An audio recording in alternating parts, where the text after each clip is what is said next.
네, 회원 여러분들 안녕하십니까? 어서 오십시오. 오늘 쉬시는 분들도 계실 거고 뭐 일을 하시는 분들도 계실 텐데 증시는 쉬는 날이죠.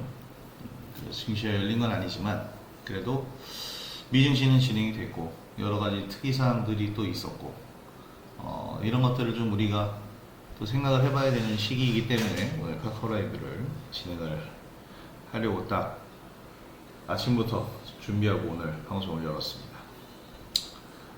그래도 휴일인데도 불구하고 많이들 참여해주셔서 정말 감사드리고 오늘도 그렇지만 이번 주 그리고 다음 주, 다다음 주까지 3주 동안 주중 거래일수가 사거래일이죠.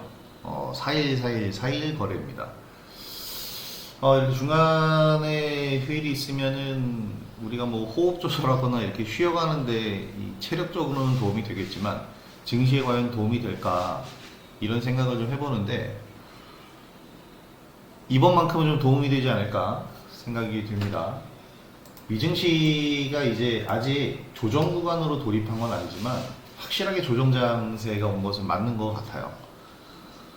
물론 조정이라고 해서 그게 하방 경직이랑 조정은 다릅니다. 완전한 하방 경직, 그건 이제 작년, 재작년에 우리 시장이 보였던 모습이고 긍정적인 조정장이야 항상 올 수가 있는 겁니다. 조정장이 있어야 상승장도 오는 거니까요. 미증시 보면은 계속되는 우상향 속에서 이제 이런 조정 구간들을 겪잖아요. 이런 조정이 있어야 상승들이 나오는 겁니다. 그리고 작년 7월부터 이제 11월까지 중동 긴장감 때문에 왔었던 미증시의 조정장, 이 정도의 조정장이 이제 하방 경직이라고 보는 거고 구간별로 나오는 지금 같은 조정은 쉬어가는 자리다라고 보는 것이 맞겠죠. 이런 자리들은 쉬어가는 자리들이었으니까. 그리고 이때는 조정의 마지막이에요. 근데 이제 중요한 거는 여기서 이 지지 라인을 깨고 내려가느냐 안 내려가느냐입니다. 그러니까 항상 하방 경직의 의미와 조정의 의미는 뭐냐면 하방 경직은 언제나 저점을 붕괴시킵니다. 작년 7월부터 11월이 그랬죠. 여기에 저점을 여기서 이탈시켰고 여기에 저점을 또 여기서 한번 이탈시켰습니다. 이러면 이거 두 달, 이거 두 달, 이거 두 달입니다. 두 달이면 6개월이잖아요. 반년, 6개월이면 반년이야. 반년 동안 하락이 나왔다면 그건 하방 경직이 맞죠. 그래서 이런 걸 조정이라고 그러는 거고 이런 걸 하방 경직이라고 그러는 거고 하방 경직과 조정과의 차이는 오른쪽 바닥이 더 높느냐 안 높느냐. 항상 제가 얘기하는 짝꿍댕이 패턴의 쌍바닥 있죠. 하락을 하는 건 상관이 없는데 하락하고 나서 반등 나와요. 그 다음에 다시 하락이 나오는데 이렇게 갈 수 있다면 이것은 이제 여기의 바닥보다 여기 오른쪽의 바닥이 더 높은 짝꿍댕이 패턴의 쌍바닥이죠. 요런 흐름이 나오면 조정이라고 보는 거고 긍정적인 조정 흐름이라고 보는 거고 만약에 하락을 하다가 반등이 나왔는데 여기를 또 깨고 내려가면 왼쪽 저점을 이탈하고 내려가게 되면 이것은 하방 경직으로 우리가 봐야 됩니다. 지금 미증시는 중요한 게 하방 경직은 아직 아니죠. 미증시가 되게 좀 위태로운 상황인 건 맞아요. 왜냐면 지난 목요일 4월 25일 목요일 장세 때문에 그랬는데 근데 여기서 바로 급반등이 나와줬잖아요. 이 얘기는 미증시는 하락하다가도 반등 나오면서 언제나 짝꿍댕이 패턴의 쌍바닥을 만들고 있다는 겁니다. 애를 쓰는 거예요. 하방 경직으로 가진 말자. 왜냐면 한번 하방 경직으로 가게 되면 미증시도 마찬가지예요. 투자 심리는 사람의 심리이기 때문에 대부분 동일합니다. 여기 저점을 깨고 내려가면 심리적으로 투자자들의 심리가 어떻게 될까요? 붕괴됩니다. 매도 심리가 극단적으로 우위에 들어가면 당연히 추가적인 급락이 나오고 회복하기가 조금 더 힘들어질 수밖에 없죠. 시간적, 자금적으로. 그런 흐름인 거예요. 근데 지금 일단은 미증시는 우상향 추세를 이어가는 과정에서의 조정장으로 마무리 지으려고 지금 애를 쓰고 있습니다. 문제는 어저께 오늘 새벽에 끝난 나스닥 지수가 종가가 최저가로 끝났다라는 점이 조금 이제 불안한 점일 수밖에 없죠. 이 얘기 제가 어저께도 드렸어요. 어제 장중에 제가 어제 지켜보자, 관망하자 이런 얘기하면서 멘트를 이제 채팅 멘트를 그런 식으로 계속 올려드렸어요. 우리는 FOMC 확인하고 대응해야 된다. FOMC가 지금 진행이 될 건데 그 전에 굳이 무리하게 종목들을 뭐 매수하거나 뭐 대응을 해놓을 필요는 없고 우리는 FOMC가 진행되는 걸 다 지켜본 다음에 그 다음에 상승이든 하락이든 미증시를 얘기하는 거예요. 미증시가 상승으로 나오든 하락으로 나오든 그 결과를 보고 나서 대응을 하는 것이 훨씬 낫다라고 얘기 드린 게 바로 이런 점 때문입니다. 그리고 공교롭게도 우리나라는 휴장이에요. 그러다 보니까 기가 막힌 흐름이 나왔습니다. 아주 좋은 상태가 되었죠. 나스닥이 2% 정도가 빠진 것인데 사실 나스닥 지수가 2% 빠졌다. 대단히 많이 빠진 겁니다. 제가 이 시황글을 쓸 때 하락이다 또는 급락이다 이렇게 표현을 두 가지를 쓰는데 일반적으로 1%대는 하락이라고 보지만 2% 이상이면 급락이라고 표현을 해요. 그래서 이건 좀 급락을 맞았다라는 것이 이제 앞으로의 진행되는 미 증시 상황 그리고 FOMC 상황이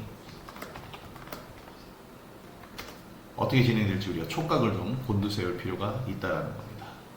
일단 뭐 내일 미증시가 어떻게 반응을 해주느냐, FOMC가 끝나고 확정적으로 파월이 어떤 멘트를 내주느냐. 제가 계속 어저께까지도 얘기 드렸던 부분, 어저께 제가 말이 많지는 않았지만 이 얘기를 명확하게 드렸어요. FOMC 확인하고 대응하자. 중동 리스크 때문에 지금 인플레이션이 굉장히 가중된 상황이고 세계 경제 포럼 총재도 그런 얘기를 했다고 그랬죠. 지금 1800년대 이후에 세계 부채 비율이 가장 높다. 거의 100%의 부채 비율이 지금 올라가고 있다고 하는데 지금 중동에서 한 번 더 공습이 일어나거나 그러면 유가가 치솟고 유가가 150달러 찍는 순간 세계 경제는 스태그플레이션까지도 우려가 됩니다. 그런데 여기서 중요한 게 뭐냐면 그러면 야 이제 세계 경제는 망했는가? 여러분 세계 경제가 망하면 우리는 생각을 해봐야 되는 게 세계 경제가 망했을 때 우리가 취해야 할 포지션은 뭘까요? 야, 큰일입니다. 경제가 붕괴하고 경제 구조가 붕괴한다는 것은 소요 사태가 일어나고 폭동이 일어나요. 그 상황까지는 안 가도록 최대한 막을 것이고 그 상태가 안 가도록 어느 한 구석에서는 움직임이 일어납니다.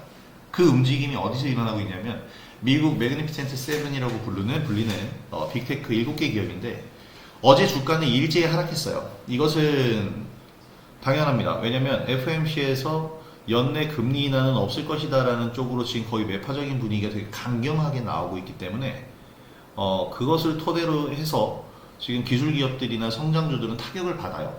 그건 주가적인 측면입니다. 근데 기업적인 측면에서 이미 매그니피센트 7에 해당되는 이 종목들은 이 빅테크 기업들은 부를 축적했다고 얘기했죠. 굉장히 엄청난 부를 이미 축적을 해놨어요. 그래서 지금 연준에서 고금리 정책을 유지하면서 유동성을 풀지 않는다고 하더라도 이 빅테크 7은 이 빅테크 7개 기업들은 투자할 여력이 있습니다. 일론 머스크가 굉장히 똑똑한 거예요. 뭐냐면 얼마 전에 4년 만에 최악의 실적을 발표한 다음에 바로 2025년 시작하자마자 저가형 신차를 내겠다라고 발표했죠. 주가를 최악의 상황에서 극단적으로 반전시키는 립 서비스를 해준 겁니다. 진짜 머리가 좋은 거야. 바로 IR 담당자들은 이런 걸 배워야 됩니다. 이런 멘트 하나로 인해서 주가를 반등시키고 완전 반전시켰어요. 물론 어저께는 조정을 받았지만 이 멘트가 없었다면 테슬라 주가는 더더욱 박살났겠죠. 근데 이 멘트가 의미하는 게 뭐냐면 2025년에 우리는 저가형 신차를 출시할 수 있어. 생산 들어가 출시할 수 있어. 왜냐면 투자할 자금이 있기 때문에. 이게 굉장히 중요한 거예요. 미 연준에서 유동성을 풀지 않는다고 하더라도 빅테크 7개의 기업들이 사실 상상을 초월하는 천문학적인 시가총액을 가진 기업들입니다. 다 합치면 경단위로 넘어가죠. 우리가 생각하는 것 이상의 자금력을 가지고 있는 기업들, 정말 공룡 같은 그런 기업들이기 때문에 이 기업들에서 투자금을 만들어서 투자를 한다라고 하면 이것이 국가적인 움직임과 거의 동일하다라고 저는 생각을 합니다. 뭐 솔직히 국가적인 움직임보다도 훨씬 더 커요. 엔비디아에서 H백을 내놓은 이후에 HBM 시장이 커져서 글로벌 반도체 시장을 움직인 이 저력처럼 이 빅테크 7개 기업들이 투자금을 움직인다라는 것, 투자를 감행한다라는 것이 사실 경제상, 경제 구조상 미치는 영향력은 더더욱 큽니다. 물론 연준에서 금리 인하 한 번만이라도 해주면 이것은 더더욱 더 시장의 기폭제가 되겠죠. 근데 지금 연준에서는 우려하는 바가 분명합니다. 지금 그런 립 서비스를 해서 증시가 기폭제가 돼서 올라가게 되면 지금 여기서 연준에서 금리 인하를 한다, 금리 인하에 대한 언급이라도 해서 증시가 올라가 버리면 인플레이션이 가중될 수밖에 없거든요. 인플레이션의 가장 기본은 증시 상승입니다. 그래서 연준에서는 지금도 나스닥 지수를 봐도 조정이지만 아직도 높잖아요. 그래서 연준에서는 여기서 주가가 더 올라가는 것을 원치 않을 겁니다. 그래서 지금 이렇게 매파적으로 계속 나오는 거지. 지금 세계 경제 물론은 좋은 호황인 상황은 아니지만 미국 자체는 굉장히 호황이고 미국의 호황이 곧 점차적으로 주변국으로 퍼져나가게 될 겁니다. 물론 지금 당장이 아니고 지금 당장은 주가 자체가 조정을 받을 수밖에 없는 위치지만 장기적으로 봤을 때 우리가 그렇게 우려가 아니라 오히려 기회의 틈을 좀 봐야 되지 않을까 저는 그렇게 생각을 합니다. 그래서 지금은 이제 이게 계속 싸울 거예요. 이제 기업 실적과 금리 향방 계속 맞부딪힐 겁니다. 양쪽 모두가 시장에 주는 영향이 크기 때문에 변동성도 지속이 될 거예요. 그러면 우리는 이 흐름에 맞춰서 반등 시 현금화하는 전략은 필수적으로 해주고 급락 시에는 과감한 매수 리밋도 고려를 좀 해봐야 됩니다. 이번에 빅테크 7에 포함되어 있는 아마존 같은 경우에도 마찬가지예요. 물론 아마존 한 2%가량, 3%가량 하락을 했습니다. 어제는. 오늘 새벽 끝난 미증시에서 아마존도 하락을 하긴 했는데 3.2%가 빠졌네요. 근데 지금 시간 외에서는 약 2%가량 반등 중입니다. 왜냐면 월가 예상을 웃돈 실적을 발표했거든요. 이게 계속 맞물릴 거예요. 그냥 주가가 하락한 것은 연준의 입장 때문에 하락한 거고 시간 외에서 상승한 것은 실적 때문입니다. 그러니까 연준의 입장과 기업 실적 계속 부딪히면서 시장 변동성을 만들어주고 하락했다 상승했다가 계속해서 만들어질 겁니다. 솔직히 이런 모습이 나오는 게 우리한테는 매매하기가 훨씬 더 좋은 환경이 될 겁니다. 그래서 시장에 대해서는 그렇게 우리가 크게 우려할 것이 아니라 오히려 우리가 여기서 기회를 좀 찾아보자. 저는 그런 시각으로 보셨으면 좋겠어요. 항상 시장은 언제나 이 하락에 대한 부담감을 갖고 있기 때문에 우리는 이 부분을 맨날 우려하면서 걱정하면서 보면은 스트레스 받아서 매매 못합니다. 그런 것에 대한 것보다는 개별적인 종목별 대응 그리고 하락하면서도 긍정적인 부분을 찾는 우리는 그런 자세가 좀 필요하지 않을까 하는 생각이 들고요. 그런 측면에서 제가 요즘 이제 방송 출연을 계속해서 하면서 여러 종목들을 얘기를 드리고 여러분들한테 많은 얘기들을 해드리고 있는데 자 여기서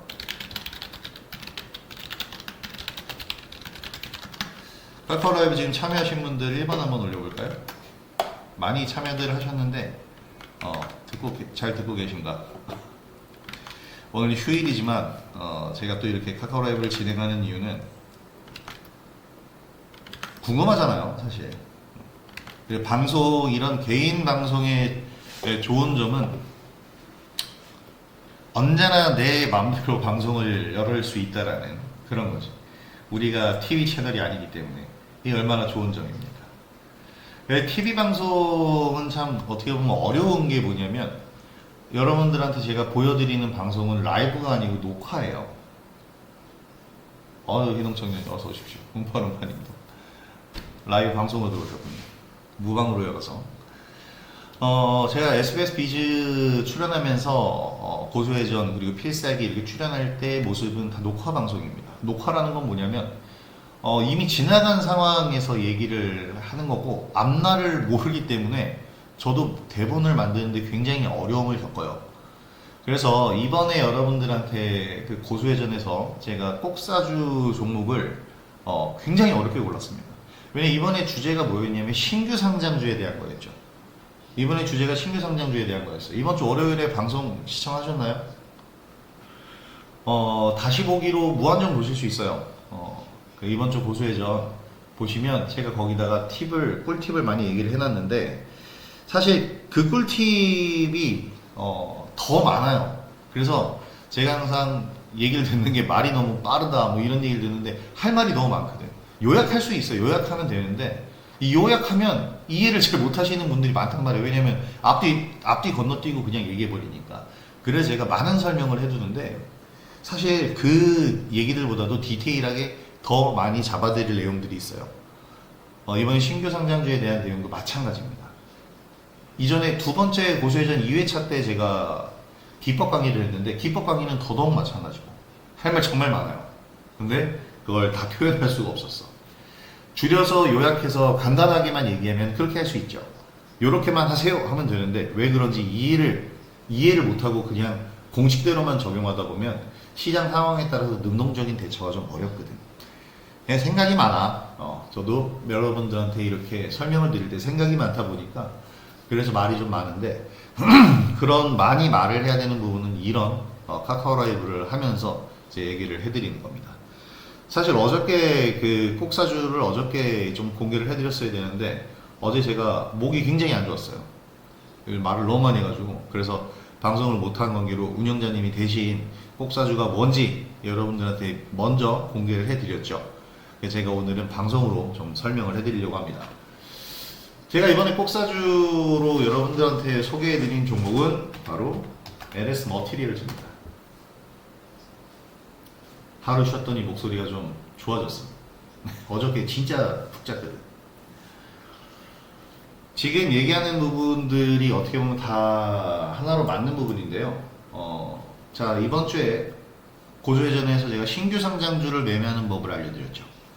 그러니까 신규 상장주를 매매하는 법이라 하면 두 가지 방향인데 상장 전에 공모를 받을 거냐 아니면 상장된 이후에 장내에서 매매할 거냐 양쪽의 방향이 있어요. 근데 상장 전에 공모 받는 게 요즘에 굉장히 어렵습니다. 지금 균등 배분으로 이 공모 제도가 바뀐 다음에 공모를 받을 수는 있어요. 옛날 같으면 돈 없으면 못 받았죠. 작년에 LG 에너지솔루션 같은 경우에도 돈 없으면 못 받아요. 한 10억, 20억쯤은 그 예치금으로 넣어야, 증거금으로 넣어야 간신히 한 10주, 20주, 30주 이렇게 받았을 거야. 근데 지금은 얼마를 넣든 균등하게 줍니다. 얼마를 넣든 균등하게 주죠. 대신에 안 좋은 점은 발행된 주식의 수는 한정이 되어 있는데 100주를 발행할 건데 200명이 나도 하면은 한 주씩 줄 수가 없죠. 그러면 추첨제입니다. 이거는 당첨제예요. 누가 받을지 몰라. 그래서 계좌를 많이 하는 사람이 유리한 거야. 그래서 엄마 계좌, 아빠 계좌, 갓 태어난 내 아기도 계좌 해가지고 그렇게 공모들을 요즘엔 많이들 넣으시는데 사실 어렵죠. 공모주를 받아서 그러니까 신규 상장주를 공모받아서 매매하는 건 지금 굉장히 또 어려워요. 원하는 수량을 받을 수 없기 때문에.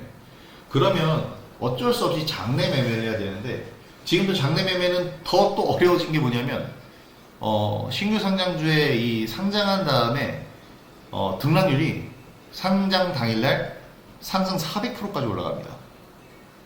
그럼 400%까지 올라가면 지금 그 금융위원회에서 우리에게 주는 우리 그 금융위원회에서 왜 이렇게 제도를 바꿨냐면 기업의 적정 가치를 좀 더 명확하게 확실하게 찾기 위해서라는 핑계예요. 그런데 막상 400%로 해놓으니까 변동성이 어때요? 어마어마하죠. 진짜 대단합니다. 어저께 신규 상장한 JLMNS도 봐봐요. 음봉으로 푹 떨어졌어요. 제가 그래서 고조회전 이번 주 차에 출연해서 이 얘기를 했습니다.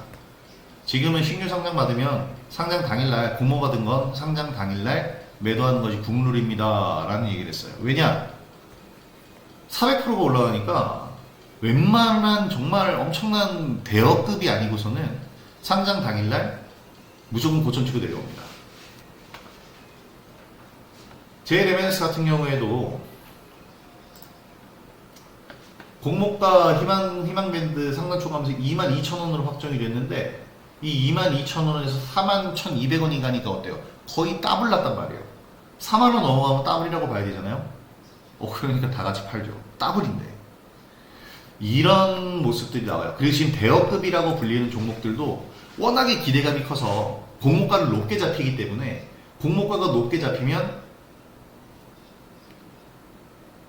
그만큼 또 주가가 못 올, 왜냐면 적정 가치를 평가받았으니까.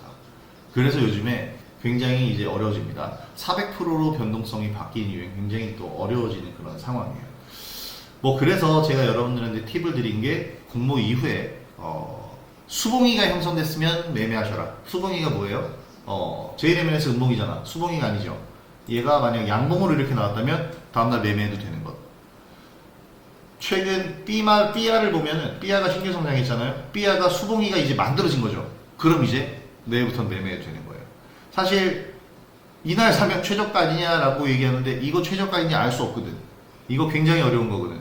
자칫 잘못하면 계속해서 내려가는 사면과 같은 모습이 나올 수도 있거든. 그래서 수봉이를 수봉이라고 판단하느냐, 이 기술적인 부분, 신규 상장주를 처음 매매할 때 굉장히 어렵고, 그리고 15일과 30일, 60일 이 기간들 얘기 드렸어요. 이 기간들을 조심하셔라. 이게 제가 이번 주에 보수회전에서 여러분들한테 해드렸던 얘기입니다.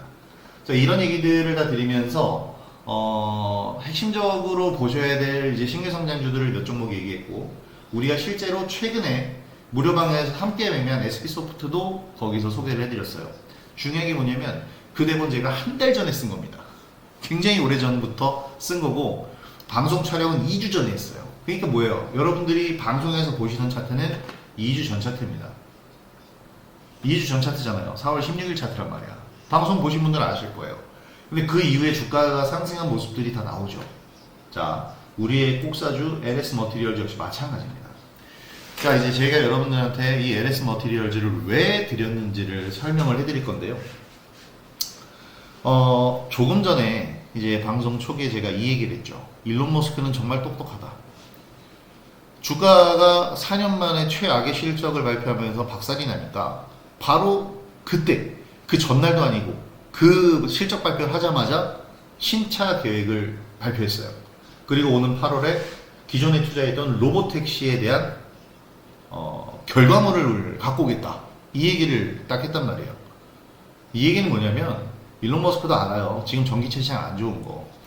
전기차 시장이 안 좋은 이유가 뭐냐면 이것도 연준의 고금리 정책 때문입니다.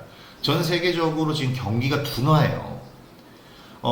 우리가 여러분 그걸 알고 계시면 좋은데 글로벌 경제 성장률, 지구촌, 전 세계 경제 성장률 우리는 그동안 4% 시대에 살고 있었어요.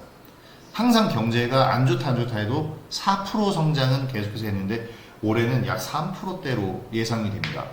그리고 3%대로 간다는 것은 성장이 둔화한다는 얘기고요. 성장이 둔화한다는 얘기는 반대로 얘기하면 이거를 성장이 둔화하는 걸 그때 둔화하는 시점에서 얘기를 하면 경제가 후퇴하고 있다는 거고 경기가 침체되어 있다는 얘기예요. 굉장히 안 좋다는 얘기죠. 지금 그래요. 미국만 나홀로 호황이고 글로벌 경기는 굉장히 좋지 않습니다. 여기에서 중동에서 문제가 생기면서 전 세계적으로 에너지 수요에 에너지 공급에 문제가 생기면 이건 더더욱 심해질 거예요. 이 상황에서 전기차가 팔리겠습니까? 안 팔리죠. 경기가 둔화되는데 이 전기차가 팔리나? 물건 자체가 안 팔리는데. 그래서 이번에 현대 기아차의 호실적이 정말 대단한 겁니다. 이거는 논외로 하고. 그래서 테슬라도 지금 노리는 것은 내년 초예요. 내년 초에 가격 경쟁력을 확실히 만들어 놓은 저가형 신차를 출시하겠다라는 것. 이것은 2차전지 전반적인 업황과도 일맥상통합니다. 2차전지가 올해 과연 살아날 수 있을까? 에코프로라든지 에코프로 BM, 에코프로 머티 여러 2차전지주들에 투자하신 개인 투자자분들 굉장히 많으실 겁니다. 여러분 알게 모르게 지금 아셔야 될 게 뭐냐면 미국장 계속 오르고 엔비디아 계속 오르니까 미증시할 걸 이런 얘기 하잖아요. 제가 이 얘기도 했죠. 지금 미국장 주식 투자에서 성공했다고 하는 사람들, 엔비디아 수익 났다고 하는 사람들 많죠. 딱 1년 전에 테슬라가 그랬습니다. 그 사람들 지금 뭐 할까요? 미국 서학개미 돈 벌었을까? 천만의 말씀입니다. 지금 테슬라에 물려서 다 전전긍긍하고 있어요. 엔비디아도 다 올라간 다음에 보는 거고 그 지금 와서 얘기하는 것 뿐이야. 그리고 그것도 최근에 수익 실현하지 못했으면 이제 오도 가도 못해. 왜냐면 신고가를 받기 때문에 거기서 매도하지 않는 한 내가 만족할 만한 가격에서 매도하지 않는 한 지나간 차트 계속 생각나거든. 그러다 보면 사실 엔비디아로 예를 들면 안 돼요. 엔비디아는 더 올라갈 거라고 생각을 하기 때문에 저도. 그런데 테슬라의 모습도 작년에는 마찬가지였단 말이에요. 한도 끝도 없이 계속 올라갈 수 있을 거라고 생각했던 테슬라가 어떻게 됐어요? 굉장히 흐름이 좋지 않아졌습니다. 왜냐? 안 좋아질 수밖에 없죠. 세계 경기가 안 좋은 것을. 그래서 테슬라 주가가 굉장히 큰 폭의 하락, 거의 반토막까지 났다가 최근 일론 머스크의 연변으로 인해서 4월 22일 저점 찍고 그대로 갔던, 이게 머리가 좋다는 거예요. 말 몇 마디로 이렇게 만드는 겁니다. 자, 그런데 이제 이 테슬라는 대장주이고 일론 머스크의 이런 립 서비스가 있었죠. 그러면 다른 기업들, 그러니까 테슬라를 추종하는 다른 2차전지 기업들이 어떻게 될 것인가, 내년 초는 봐야 돼요. 사실 내년 초를 본다는 건 내년 초에 나 이제부터 올라갈게 하고 상승하는 게 아니고 올해 하반기부터 준비를 하겠죠. 중요한 건 올해 6월에 이제 공매도 한시 금지 제한 조치가 해제가 됩니다. 그게 해제가 되면 공매도를 과연 때릴 수 있을까요? 공매도 때리면 주가가 올라야 되는데 못해요. 그래서 거의 의미가 없다라고 보고, 그 공매도를 하기 위해서라도 주가를 올릴 텐데 그게 6월 달이잖아요. 그러니까 올해 하반기를 봐야 됩니다. 근데 하반기라고 하면 사실 여러분 지금 5월 1일이에요. 이제 얼마 안 남았어요. 그래서 2차전지주들을 올해 안 좋을 건데 그렇다고 해서 올해 안 보는 게 아니야. 작년 반도체랑 똑같아요. 작년 이맘때, 딱 이맘때예요. 작년 5월에 반도체 얘기를 하면 욕먹었습니다. 아직도 반도체야? 2차전지가 대세야? 이 얘기가 작년에 딱 작년 5월 달에 엄청나게 많이 나왔어요. 왜냐면 에코프로 날아가고 있을 때니까. 지금 2차전지 제가 볼 때 마찬가지인 게 거의 대부분의 2차전지들이 전부 다 무너진 상황에서 내년을 보면서 올해 하반기부터 준비를 할 거란 말이에요. 근데 그때 어떤 종목을 봐야 되느냐를 우리가 이제 또 잘 정해야 되는데, 저는 작년에 신규 상장한 기업들을 유심히 보고 있습니다. 그 중에 LS 머티리얼즈를 여러분들한테 이번 주에 꼭사주로 소개를 해드린 거예요. 왜냐면 LS라는 기업을 보세요. 에코프로 물론 좋아요. 에코프로 물론 좋고 2차전지의 대장주고, LNF 물론 좋아요. 2차전지 대장주 중에 하나고, 금양도 좋아. 이런 종목들이 다 좋다 제가 얘기하는 건 작년에 실적이 워낙에 박살이 나서 이제는 실적적으로 어닝 서프라이즈를 기대할 수도 있거든. 재작년 실적이 너무 높았죠. 그래서 작년에는 어닝 쇼크였고 올해까지 어닝 쇼크인데 이제 내년에는 어닝 서프라이즈가 나올 수 있단 말이야. 그러니까 이 실적이라는 건 항상 그래요. 파도인데 기저효과라는 게 있어요. 작년에 안 좋았으면 올해는 기대할 수 있어. 작년에 적자였는데 올해 1원만 그 흑자가 돼도 어닝 서프라이즈고 실적 턴어라운드 되거든. 이제 그런 측면에서 보고 좋다라고 얘기하는 건데, 근데 이거는 저 말고도 다들 알고 있고요. 개인 투자자들이 워낙에 많이 물려 있기도 합니다. 그래서 좀 신선한 종목을 보자라고 하고, 그리고 그 중에서도 기업적인 측면에서는 LS라는 기업을 좀 보고 있는데, 이번 주에 여러분들 지난주에 우리가 매수했죠. 가온전선들 다들 매매 한번 해봤죠? 제가 가온전선 설명드리면서 여러분들한테 이 얘기를 살짝 했습니다. 가온전선 얘기하면서 무슨 얘기를 했냐면, 가온전선이 바로 LS전선입니다. LS전선이 상장을 한 다음에 가온전선으로 사명 변경을 했고요. 그 다음에 LS전선은 따로 독립법인으로 모회사로서 장외에서 새롭게 지금 형성이 되어 있는데, 그래서 가온전선의 최대 주주가 LS입니다. LS 그룹이에요. 제가 왜 가온전선 매매했는지 여러분들한테 설명드렸죠. 그리고 LS 그룹이 종합 에너지 그룹으로 도약하기 위해서 지금 계속해서 이 투자를 하고 있다는 측면을 얘기를 드렸습니다. 이거 기억나시나요? 이게 바로 최근 카카오 라이브 했을 때 제가 이 얘기를 여러분들한테 해드렸어요. 가장 최근에 카카오 라이브 했을 때가 스팟 방송인데 4월 29일 날 한 방송입니다. 그저께잖아요. 그저께 한 방송에서 제가 여러분들한테 이 얘기 해드렸어요. 그래서 고수회전 꼭 보셔라. 그래서 고수회전에서 가온전선과 같은 형제 그룹이 작년에 상장했다. 그랬더니 정답 맞추신 분이 있었잖아요. LS 머티리얼즈 대번에 그냥 딱 맞추시더만. 그래서 이번에 LS 머티리얼즈를 제가 가지고 나왔는데, 얘를 가지고 나온 데에는 크게 몇 가지 이유들이 있지만 가장 중요한 것은 종합 에너지 기업으로서의 도약입니다. 여러분, 가온전선을 매매한 이유는 가온전선이 LS 그룹 때문인 게 아니고, 가온전선이 반도체 호황으로 인해서 데이터 센터가 확충을 해야 되고, 그런 데이터 센터, 확충된 데이터 센터에 필요 전력량이 엄청나기 때문에 전력 설비에 대한 교체 작업이 필요하다. 그래서 LS 전선을 제가 추천드렸다고 했죠. 이건 뭐예요? 종합 에너지 기업으로서의 LS 그룹의 역할입니다. 그래서 가온전선 같은 경우에는 LS 전선을 토대로 해서, LS 전선이 국내에서 전선업계 탑픽이라고 그랬죠. 그로써 이제 실적적인 면이 부각이 될 겁니다. 기사가 지금 어저께도 계속 나오고 있는데 전력 슈퍼사이클이 온다라는 얘기가 나오죠. 전선주가 그래서 급등을 하는 거예요. 근데 잘 봐봐요. 제가 전선주를 얘기 드린 이유가 뭐예요? 고객과 가장 빠른 시일 내에 매출이 발생하는 기업부터, 고객사와 가장 빠른 매출이 발생하는 기업부터 주가가 반영된다 그랬죠. 전선 생산해서 팔면 되잖아요. 바로 실적이 발생합니다. 그래서 주가가 민감하게 가장 빠르게 반응하는 게 전선, 물건을 팔 수 있으니까. 그 다음 변압기는 이제 생산이 조금 오래 걸리더라도 또 바로 팔 수 있으니까. 그럼 나중에 최종적인 단계는 뭐냐면 발전소예요. LS그룹은 LS 머티리얼즈를 통해서 전선 사업이 아니고 발전소 사업을 하게 됩니다. 2차 전지도 당연히 사업을 진행하고 있고요. 2차 전지부터 신재생 에너지까지 모두 일괄적으로 LS 머티리얼즈가 사업을 진행을 합니다. 바로 울트라 커패시터라는 이 에너지 저장 장치라고 하는데, 대용량 에너지 저장 장치라고 해요. 이 울트라 커패시터라는 걸 통해서 시장에, 이 신재생 에너지 시장에 참여를 합니다.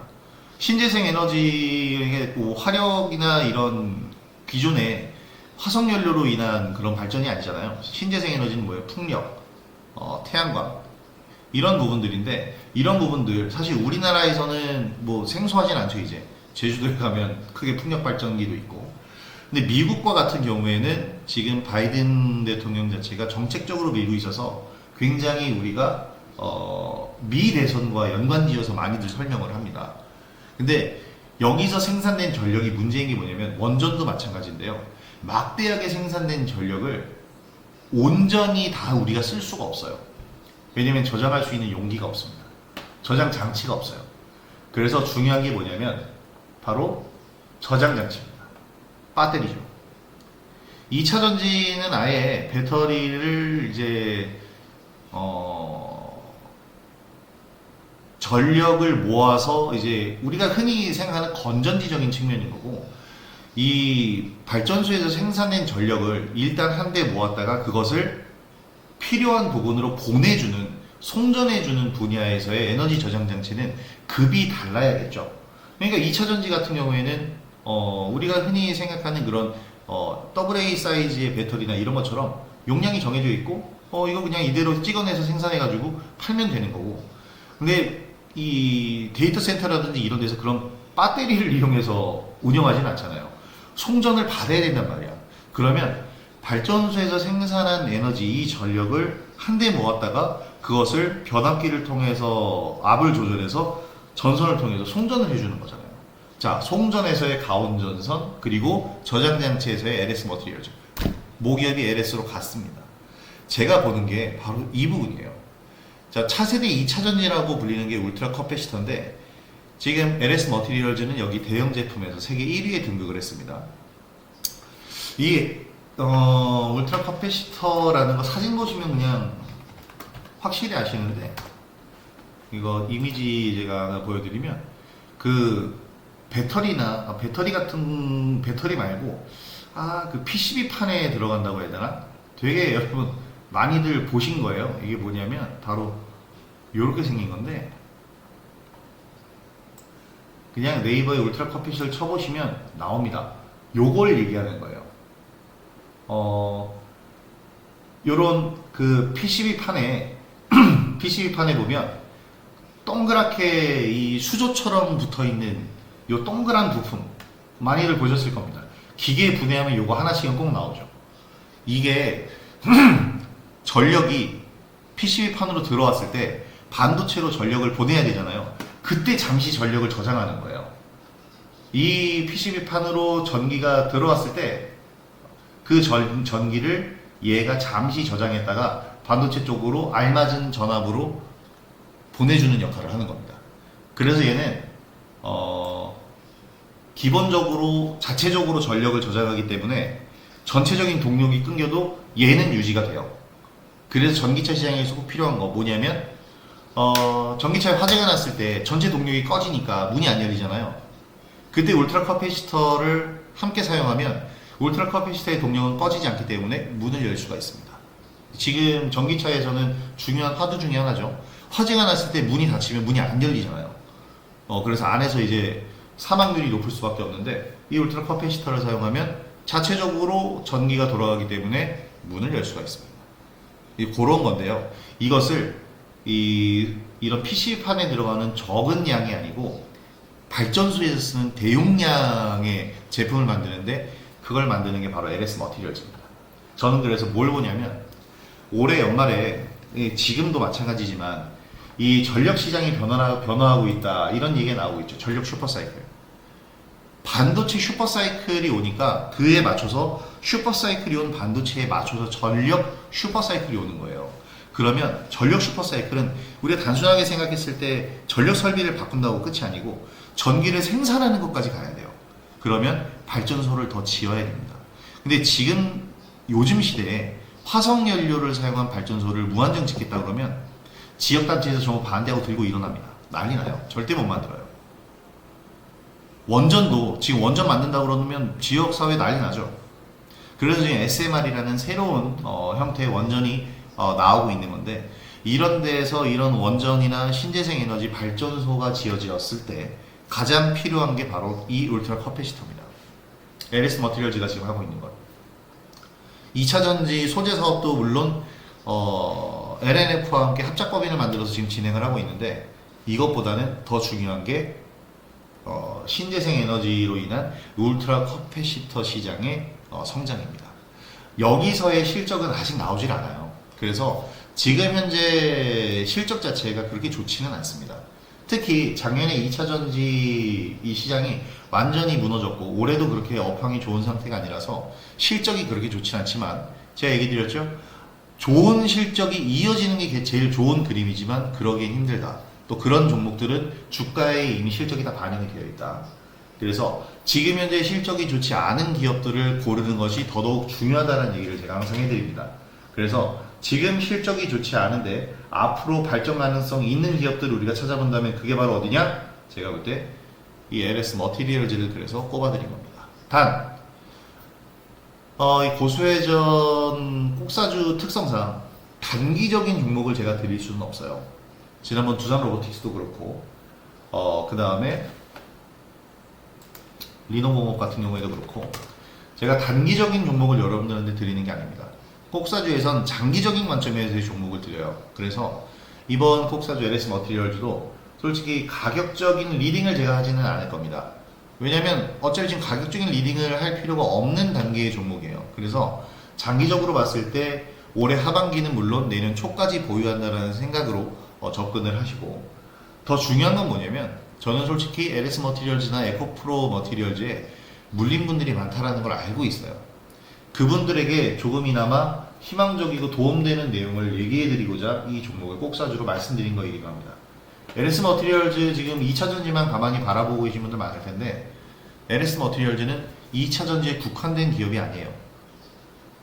향후 신재생 에너지 시장의 성장과 그로 인한 울트라 카패시터라는 2차 전지를 대체할 수 있을 만한 새로운 에너지 저장 장치 시장의 주인공이 될 수 있는 게 바로 LS 머티리얼즈입니다. 그래서 이게 굉장히 중요한 겁니다. 여러분들한테 꼭사주를 얘기해 드릴 때 뭐 급등주라든지 이런 거를 뭐 얘기해 드릴 수가 없어요. 왜냐면 어차피 2주 텀을 가지고 제가 방송을 찍어야 되니까. 그래서 오히려 좀 종목을 더 많이 보고 더 연구를 깊게 해서 지금 봐봐요. LS 머티리얼즈에 대해서 설명해 드린 이 부분도 사실 지금 당장이 아니고 앞으로를 보는 거잖아요. 근데 바이오처럼 맹목적으로 그냥 자, 이 약을 먹으면 불로장생할 수 있어 이런 개념의 허무맹랑한 얘기가 아니고 지금 연구 개발이 진행되고 있고 실제로 제품이 생산되고 있으며 계속해서 이 제품에 대해서 연구 개발을 통해서 발전시킬 수 있는 하나의 제품을 얘기를 해드리고 있는 거예요. 그래서 발전 가능성이 그만큼 더 높다. 지금 전력 설비 소비량이 상상을 초월합니다. 그리고 중국산 전선이나 변압기를 미국에서 원천 봉쇄하고 있기 때문에 반사 이익으로 국내 기업들 제품이 굉장히 많이 팔리고 이것은 배터리 시장으로도 확대가 될 거예요. 신재생 에너지 시장 당연하고 태양광 패널 중국산 패널 안 쓰죠 미국에서 그 수입 자체를 딱 원천 봉쇄시켰습니다. 이런 상황에서 실적적으로 탄력을 확실하게 받을 수 있는 이런 종목들을 한번 눈여겨보시기 바라고 그래서 이번 꼭사주에서 이 종목을 설명을 그렇게 드렸었던 겁니다. 자, 여러가지 힌트를 드렸었는데 울트라 커피시터 시장에서의 선두주자 그리고 날아가는 모기업은 LS였습니다. 그리고 LS를 포함한 가온전선과 같은 형제주들도 지금 굉장히 날아가고 있다. 이거를 제가 어떤 사업을 하고 있는 기업이다라고 얘기 드리면 힌트가 너무 쉬워서 방송에서는 어떤 사업을 모기업이 진행하는지 얘기를 안 드렸는데 바로 전선 사업이었어요. 그래서 종합 에너지 기업으로 도약할 만한 LS그룹주 전체적으로 한번 관심을 가져보시기 바랍니다. 여러분들은 이미 한번 LS그룹주를 매매하셨어요. 가온전선 LS그룹주입니다. 그래서 이번에 아주 훌륭한 수익을 봤죠. 마지막 물량도 남아있고 제가 볼 때 LS전선, 가온전선도 추가적인 상승이 충분히 나올 수 있어요. 근데 이 부분에 대해서는 앞으로의 주가 대응은 대응의 측면, 대응의 영역이고 바닥권에서 움직이는 종목은 LS 머티리얼즈가 있다.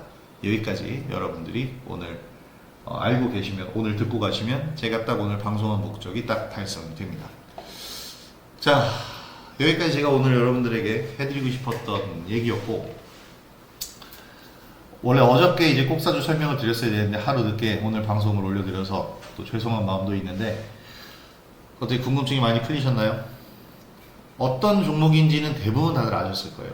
그리고 왜 이 LS 머티리얼을 내가 꼭사주로 가져왔는지도 방송에서 물론 힌트를 드렸지만 이렇게 한 번 더 설명을 듣는 게 여러분들에게 훨씬 더 도움이 더 되실 거라고 생각합니다. 자, 한 40여 분간 계속 쉬지 않고 방송을 이어왔는데 또 휴일 방송 너무 길게 하면 또 늘어지고 루즈해집니다. 여기서 딱 방송 줄이도록 하겠습니다.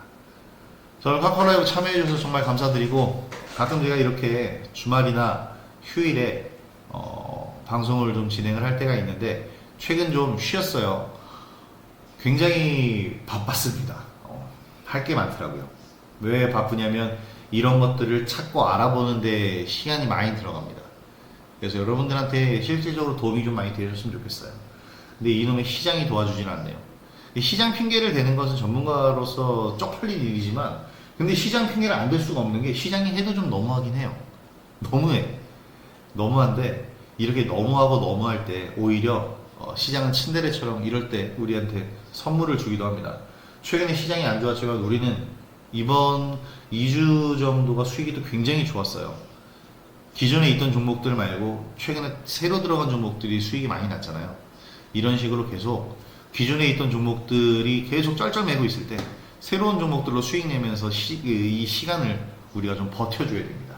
그러다 보면 기존에 지지부진한 종목들도 매물 소화 다 되고 모멘텀 만들어가면서 다시 상승할 자리를 만들 겁니다. 자, 이제 그런 부분들 우리는 기대를 해보고요.